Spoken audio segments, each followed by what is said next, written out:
We are, oh, boom. There you go. We're in First Peter. We're looking at First Peter. So we've gone through, okay, he's going to work on that in a minute.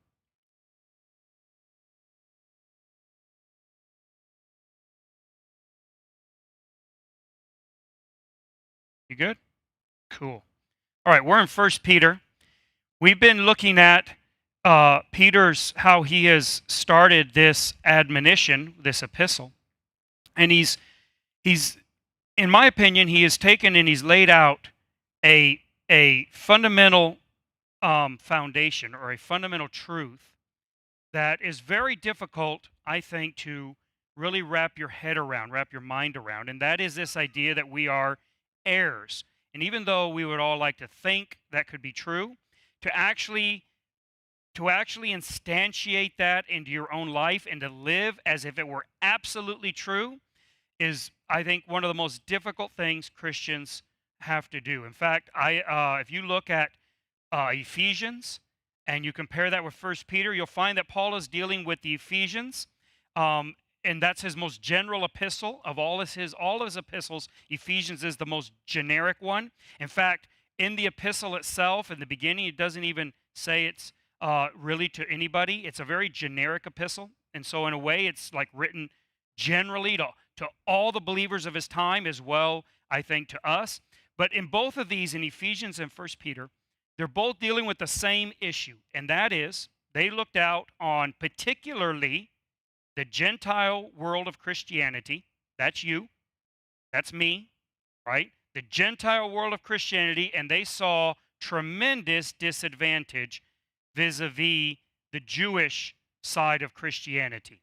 So to understand that, let me try to very briefly explain what you're looking at if you're Paul and you're looking at the way the church was structured or the way it's ordered or the way it shook out might be a better way because nobody made it this way. It just shook out this way. So you have two branches in the early church. You have the Jewish Christians. These are Jews who have gotten saved.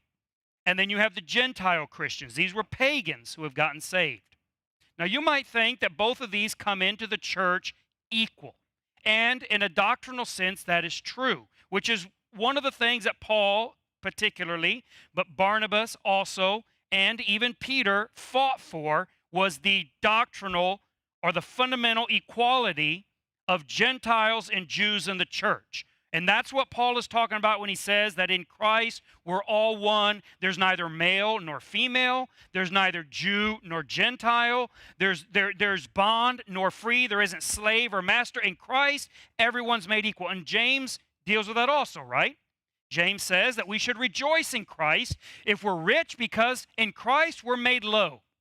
And if we're poor, we should rejoice in Christ because we're raised up. And so what he's saying is that in Christ, everybody comes in equal. And Christianity is the forerunner of all forms of social equality. All forms, Christianity is the inception of that. The whole idea of human equality is birthed in Christ and in the church. And the apostles, it's all right. And don't suffocate him, it's okay. He's turning blue. We don't mind. We do not mind children here. Not at all. Don't worry about that. We want them in church. So the church, and Paul, when Paul was dealing with this, he is saying there's none of this inequality that we're talking about. In Christ, everything is made equal. And yet there's a practical side that he deals with in Ephesians where he says, however, that ideal has to be realized in actual life. And in actual life, we find out, as we just look around practically, that this doesn't actually work itself out that way. Gentile Christians, Paul found, are extraordinarily disadvantaged. And that's what he writes Ephesians about.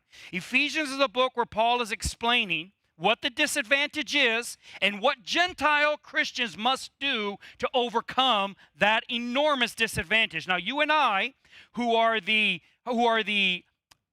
legacy of a long tradition of Christian heritage, we don't notice that disadvantage hardly at all, if at all.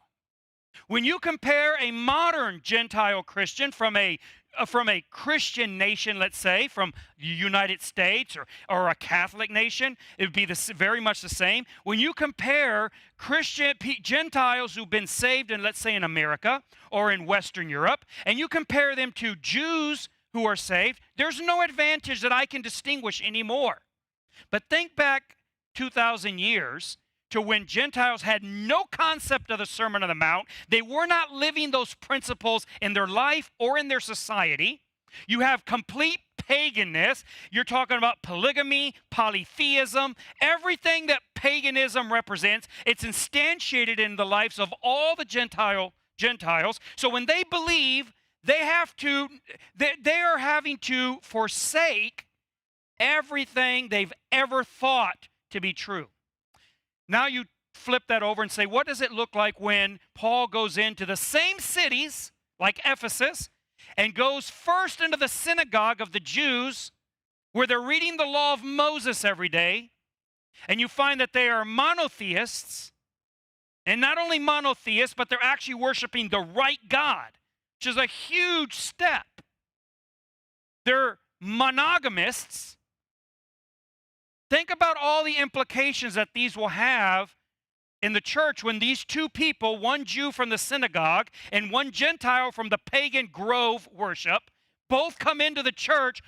They're equal, it's true, and yet the Gentile is extraordinarily disadvantaged. And he has a lot of catching up to do just to be on the same. So we look at an example of this. So Apollos gets saved and immediately goes in and starts refuting and arguing with the leaders of Judaism that Jesus is the Christ. That doesn't happen with Gentiles in those days.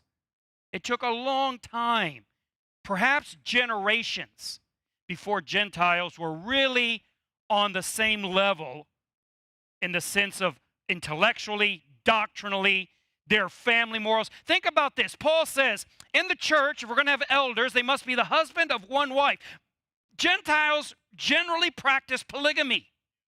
That means that many of them were excluded right away from leadership of the church, and it wouldn't be until their children grew up that there could be Gentile leaders in the church. So that's why when we look in the book of Acts, we find the churches are predominantly led by Jewish believers. That's the issue that Paul is dealing with in Ephesians, and that's the issue that Peter is also dealing with in Peter. And if you read the book, you'll find where he says that he's speaking precisely to that audience. And what he finds, and what Paul also finds, is the most fundamental problem in the mind of these Gentile believers, and I think this still holds true even to today, and that's what we've been dealing with, is that they do not think very highly of themselves. And we would think that would be a good thing. You think, well, that's being humble, but it's not being humble. We one day should deal with humility in the biblical sense, but suffice it today to say that that is not being humble. That is actually being faithless. And that's what I've tried to emphasize over the last few weeks on this issue. When you think little of yourself, and when you allow the world to push you around and for sin to have its way in your life, what you are doing is you are exhibiting faithlessness, because you are not accepting what God has stated to be true about you. And what God has stated to be true about you, those of you that are saved, is that you are a child of God. That is not an idiomatic expression. That is a technical expression. You are born again. You are God's child, and He has bequeathed to you all the wealth of heaven. And if you really believe that, if you really were convinced of that, it would radically transform your life. The things that have a tremendous hold and grip over you would completely lose their appeal. That's what they're dealing with. Now, Peter goes through and he deals with this, and I said last week we would get to this week, as to the why Why is he emphasizing this so much and trying to argue this case so stridently? Well, let's talk about that today. So when we compare Ephesians and Colossians, which are very similar books in some ways, with First Peter, we find a tremendous amount of similarities, particularly in the chapters that are often called the domestic duties. So those of you that are really familiar with Ephesians, you probably know what I'm talking about. So in the book of Ephesians, Paul goes through and he talks about wives, submit to your husbands, husbands, love your wives, children, obey your parents, parents, be good parents to your children, servants, be obedient to your masters, masters, be good to your servants, right? We know these passages. Colossians has almost an identical admonition as well. And it appears at first glance that Peter does also. So if you read Peter and you start in chapter 2, he talks about being subject to all ordinances. In chapter 3, he deals with wives submitting to their husbands. In chapter 4, in chapter 3, he deals with masters. And so it looks like he's just replicating what Paul taught in Ephesians and Colossians. But that's just at first glance. If you actually set these up, and nowadays with our technology, this is super easy to do. You can just put it in 2 documents and put them side by side, Ephesians, Colossians, 1 Peter, and you just look at them with a little bit of care, you'll all of a sudden realize that there's a big difference between these. And to me, this difference is very interesting. So Peter does talk about women submitting to their husbands, but he doesn't make any mention about husbands loving their wives. He does talk about you submitting to the government, but he makes no mention of the government being well governed. He does talk about servants obeying their masters, but he makes no admonition to the masters to be good to the servants. It's all one-sided in Peter's epistle. Now, we could think that Peter was a misogynist and a misanthrope and a racist and whatever else we want to call him, a sexist. And that Paul was much more enlightened and Peter was more crotchety. But I don't think that's at all the case. Peter's dealing with something very unique. And even though, like Ephesians and Colossians, look like they overlap a lot, and they almost look to some, right, if you just look at them at first glance, they look like they're essentially just a replication. But in fact, Ephesians and Colossians are dramatically different epistles. It's the same way with 1 Peter. What Peter is writing about the goal he is trying to achieve is dramatically different than that of Ephesians or Colossians or any of the other epistles in the New Testament. He's taking many of the same building blocks and he's constructing an entirely different castle. And I think it's fascinating. So why does he do this? Why does he omit an admonition to husbands and only tell women that what they should be doing? Why would he omit an admonition to masters and only tell servants what they should be doing? Why would he omit any admonition to government and only tell citizens how they should behave? Well, it ties into how he prefaces his epistle with that tremendous teaching on the new birth and its implication to being an heir of God. This all ties in together, and this is why he does this. Why has he gone almost an entire 2 chapters drilling home this truth that you're a child of God, an heir of all these things, wealth unimaginable, power that you cannot fathom? Well, it's because now he has some challenges to lay in front of you for you to take up. Peter is not saying that husbands don't need to be admonished. He's not saying that masters don't need to be admonished. But that isn't the point of his epistle. The point of his epistle is that there are a lot of less than ideal relationships that you're going to be engaged in. In fact, there's a lot of people that criticize the Bible because the Bible on every page doesn't condemn social ills or evils.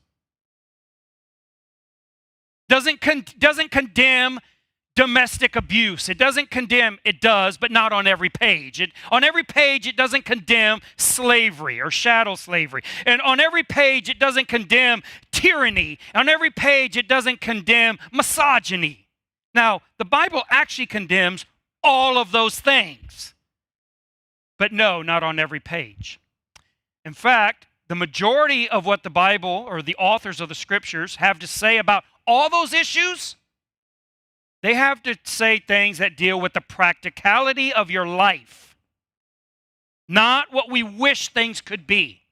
There is a kingdom coming where everything evil is going to be dissipated, and everything righteous is going to be exalted, and everything will be ideal.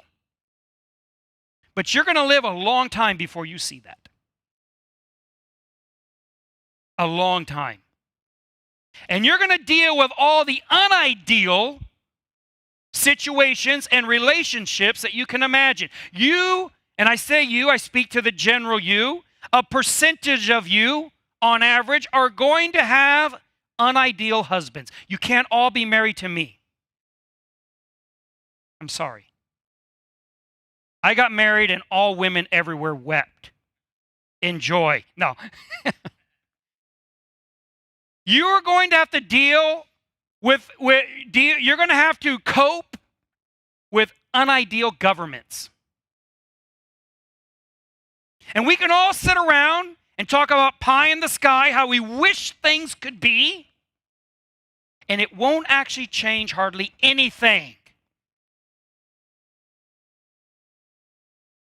This is what's so frustrating about constant chatter about politics. It actually changes nothing. And in the grand scheme, it never will. You really do think that there's a politician out there who's going to solve evil? This is the foolishness of non-puritanical societies. The Puritans had a very simple concept that radically transformed the political world. They believed in what's called original sin. And that simple concept made them come to a realization that perfect government was impossible. And that finding the right person as a solution to problems was ridiculous. That all people could not be trusted. And that's why the Puritans set up governments that restricted everybody and tied everybody's hands up so they couldn't do anything because they didn't trust anybody, no matter how wonderful they seemed. They believed that deep down in every single person there was an untold well of wickedness just waiting to spit out. All the other types of societies think the solution to our problems is the right politician. If we could we'll just throw all the bums out on the street, they say, and we'll elect all new ones. Really? From where? Where are we getting these angels that we never knew of before? Well, they're the brother, the cousin, and the neighbor of the ones you just threw out on the street. You don't believe me? Go back and read a little bit of history. They tried this in France. They've tried it over and over and over in Mexico. I'm deeply familiar with the situation in Mexico. And you know what? It never works out. There's no solution there. That's the life we live in. It's called reality. Would I like for all men to treat their wives as co-equals? I would. But I'm here talking to you ladies who might be married to some bum. First of all, my condolences. Right? But second, Suck it up. We all have to. Maybe you have a boss who's terrible. Well, I wish all masters, all bosses, all superiors were fair and equitable and just. But suck it up. You have a government that you don't like. Well, boo-hoo. I wish all governments mirrored the righteousness and mercy and grace of Christ. But it's not the world we live in. And we have to live. We cannot put everything on pause until complete righteousness comes in. We have to live in the world we have. We have to be married to the man or wife that we have. We have to work at the job we have or the jobs that are available. We have to submit to the government we have. Where we're at, what we define, what is our reality, that's all we have. Is it not what we wish it were? It absolutely is not what we wish it were. But it's all we have. And not only is it all we have, God has put us now at this moment in this position. And He expects something out of us. And that's what Peter's dealing with. And so he goes through this whole list of things, starting in chapter 2, verse 13, telling us that we should submit to every ordinance of man, dealing with government. And then in verse 2:18, he says that we subject ourselves to our own masters with fear. And in chapter 3 and verse 1, he tells women that they should be in subjection to their own, even to husbands who obey not the word. He tells everybody in chapter 3 and verse 8 that they should be pitiful and courteous to those who are not pitiful and courteous. In chapter 3, verse 13, he says we should be harmless even to those who falsely accuse us and harm us. We, in turn, should be harmless to them. In chapter 4 and verse 7, he tells us we should be generous to those who cannot or will not be generous to us. In chapter 4 and verse 12, he says we should be joyful when all of these people, all of these relationships spitefully use us. And there isn't a single admonition against these terrible people. It's like he approves of their bad behavior, but he doesn't. But that bad behavior is something you can't do anything about. But you can do something about your behavior. Now, why would you? Why would Peter write it this way? And why would he expect this of you? And why would you ever agree to this? And even if you did agree to it, where could you possibly draw the mental and emotional strength to do any of these things he's asking you to do? So you have a husband who obeys not the word, and what he says is that you should be in subjection. I find it funny that a lot of Christians, because they don't like context, run to these passages to deal with marriage in an ideal situation, right? And they like to use this context here to do so. It's quite humorous because if you read the context, he's not portraying the ideal marriage. He's portraying a marriage that is synonymous with a tyrannical government and a despot slave-owner relationship. If you want the ideal marriage, you go over to 1 Corinthians, Ephesians, not 1 Peter. But there's a lot of people who have a 1 Peter marriage, a 1 Peter job, a 1 Peter government, a 1 Peter neighbor. In fact, I would say probably, statistically, a majority of Christians in the world are not in 1 Corinthians. They're not in Ephesians. They live every day in 1 Peter. They live every day under tyrannical despots, under misogynist bums, under people who are using their temporal power to make their lives miserable. And that's who Peter's writing to. He lays out a formidable challenge to you here. And this is all based on this point. You are a child of God and have a tremendous inheritance. Who is that? One doesn't want to answer. You are a child of God and you have a tremendous inheritance. Now, what does that mean? How does this tie together? This is where you put yourself in your mind. This is why we talked about last week. What did he say last week? He said, gird up the loins of your mind. You take this truth of this new birth and this great inheritance and this amazing, immense power that you've been given, and you make your mind strong. Because there's some challenging things ahead for you. I'm going to ask something of you. You're going to be required to do something superhuman. I'm going to ask you to submit yourself to the ordinance of tyrannical government.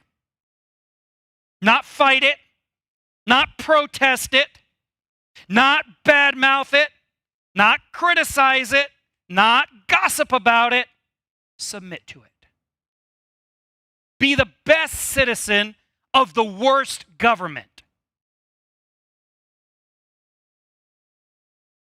That's tough. I hate bad government. I despise bad government. And Peter's telling me, submit yourself to every ordinance of man. He's going to ask you, and this doesn't have near the impact today as it might have when he wrote this, or might have in a different place in the world today. But imagine yourself actually not in a free work state where you can quit anytime you want, work anywhere you would like, and you're actually in bondage. Whether it's like the biblical type of slavery where you sell yourself into bondage for a specified period of time, or whether it's like chattel slavery in the south of the United States and many places around the world where you are taken against your will and sold like an animal. Terrible evil and stain on the world. To those and to you who don't have anywhere near that situation, he writes the same thing. Be subject to your masters. Well, that's tough. That's real tough. Anyone in a marriage that is less than ideal, he says, be in subjection to your husbands.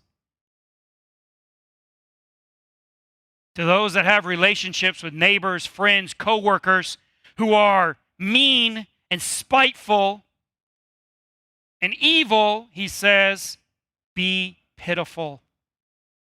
Be courteous. Don't respond evil for evil, he says. When they curse you, you bless them. When they misuse you and abuse you, you help them. That's tough. When they cut you off, let them in.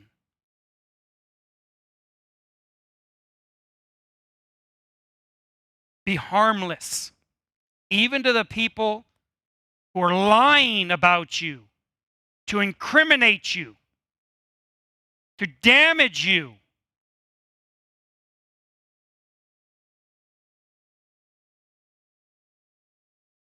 This battle is all in your mind.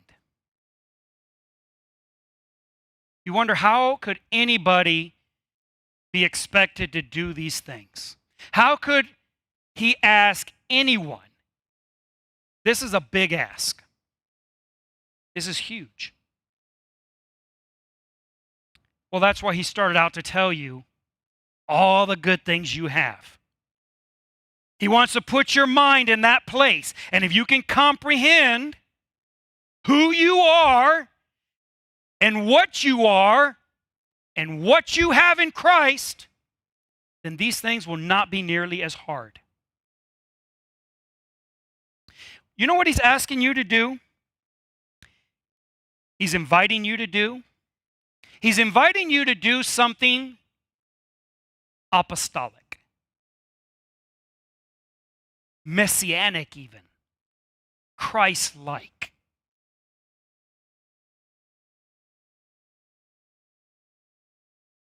We often think that to be true ambassadors of Christ, to represent Him, to reflect His light, we need to do some grand spiritual work.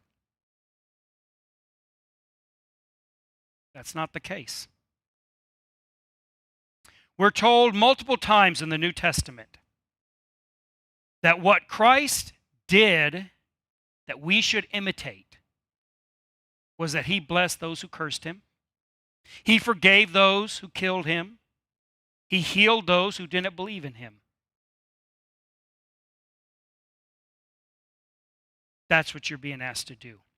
And you're not being asked to do it without any form of power or preparation. That is what that amazing inheritance is all about.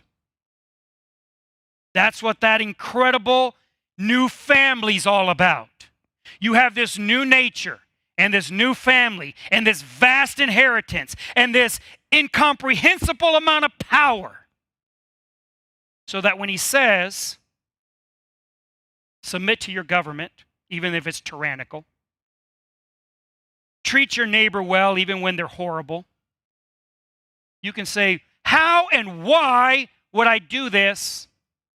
And the answer is, you're a child of God. How can you be petty? So the world wants to fight you over which lane of traffic they want to be in. Do you really care?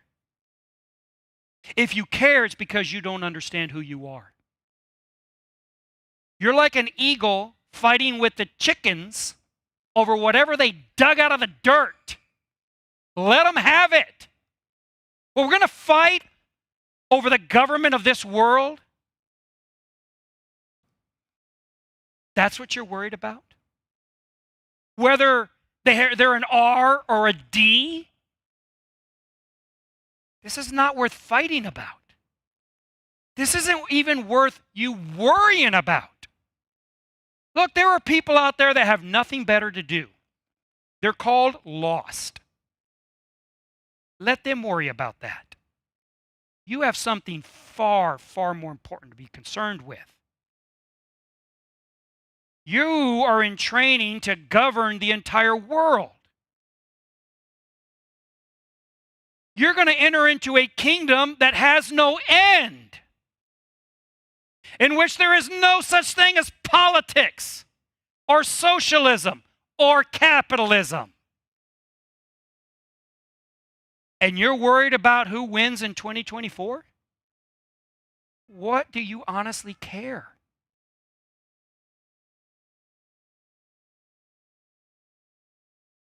We care too much about things that do not matter and not nearly enough about what counts. That's what Peter is saying here. He's saying you need to lift your eyes up off of all this mundane, temporal nonsense that isn't going to last a generation. You are too good. You are too blessed. You are too important to waste your time on this nonsense. So somebody wants to charge you to walk with them a mile. Walk 2. Somebody wants your cloak. Give them your tunic also. Somebody wants your lane. What do you care? The world is yours. You're going to fight over one lane of traffic? You're going to fight over which employee got stuck doing mopping the bathroom and cleaning the commode? You're worried about this? If you're worried about it, it's because you haven't understood. You are not valuing who you are. This is what 1 Peter is dealing with. I would encourage you all to go through and read this epistle this week. We're going to go in and we're going to look at some of these more in detail and talk about what Peter has to say about some of these things more in detail and how we can deal with these subjects, because we are, like these Gentiles that I talked about, we're vastly unprepared for this way of thinking. We have been programmed in our culture to think of ourselves as not being capable of this. And we've been programmed by our culture to fight over all this stupid little nonsense and not let any of it go and fight for our rights.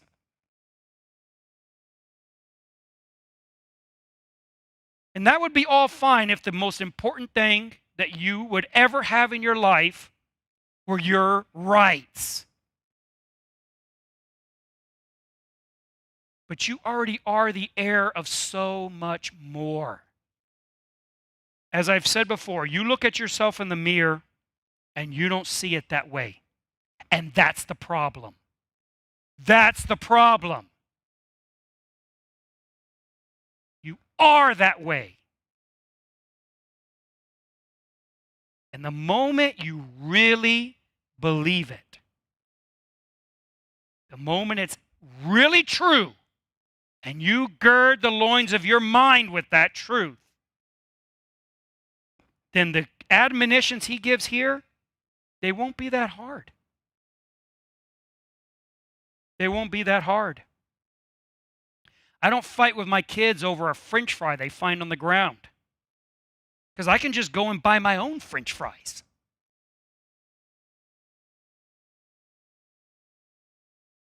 Read 1 Peter. I would really encourage you to do that. It's not a long book. This week, read through 1 Peter and see if that doesn't put this book together a little better for you, and you understand how he's going from this admonition of this amazing inheritance and this incredible new birth to these asks, these requests that he's putting out here, saying these challenges, saying, if you have the right mind, then these things, you can do these. You can do this. All right? Well, we'll close for today.